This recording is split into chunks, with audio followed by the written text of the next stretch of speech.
Dans cette vidéo, si l'Éternel le permet, je vais répondre à ceux qui disent tu décontextualises, donc tes raisonnements ne sont pas valables.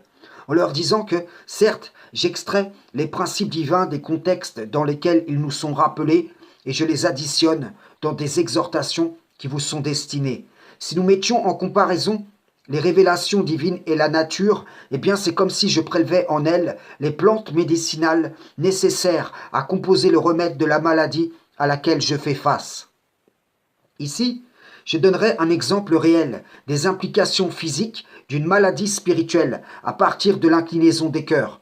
Un exemple qui démontre que la confiance du croyant en l'Éternel est le remède aux inquiétudes du païen. Au fond, pourquoi les gens sortent dehors? Parce qu'ils s'inquiètent du lendemain, parce qu'ils s'inquiètent pour leur vie, de ce qu'ils mangeront, de ce qu'ils boiront, de quoi leur corps sera vêtu. Voilà pourquoi Issa, fils de Mariam, dira en son temps, nul ne peut servir deux maîtres, car ou il haïra l'un et aimera l'autre, ou il s'attachera à l'un et méprisera l'autre. Vous ne pouvez servir Dieu et l'argent. Le Coran dit aussi ces choses. C'est le diable qui vous fait craindre l'indigence, de sorte que vos craintes lui offrent sur vous la gouvernance. Beaucoup d'entre nous connaissent un aspect de la vie présente, tandis qu'ils sont inattentifs à l'au-delà.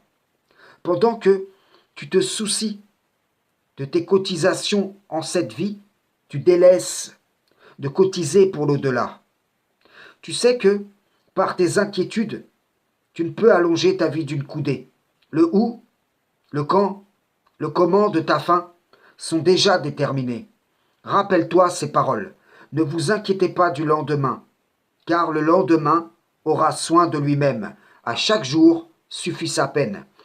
Cherche premièrement le royaume des cieux et la justice de Dieu, et le reste te sera donné par-dessus. L'Éternel sait ce dont tu as besoin. Il ne sied pas aux croyants d'être rongés continuellement par ce qui est en vérité recherche païenne découlant des inquiétudes païennes.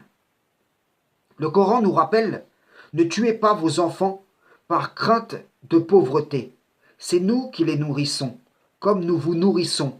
Sur un plan spirituel, sachez-le, vous léguez à vos enfants ce qui tue leur foi.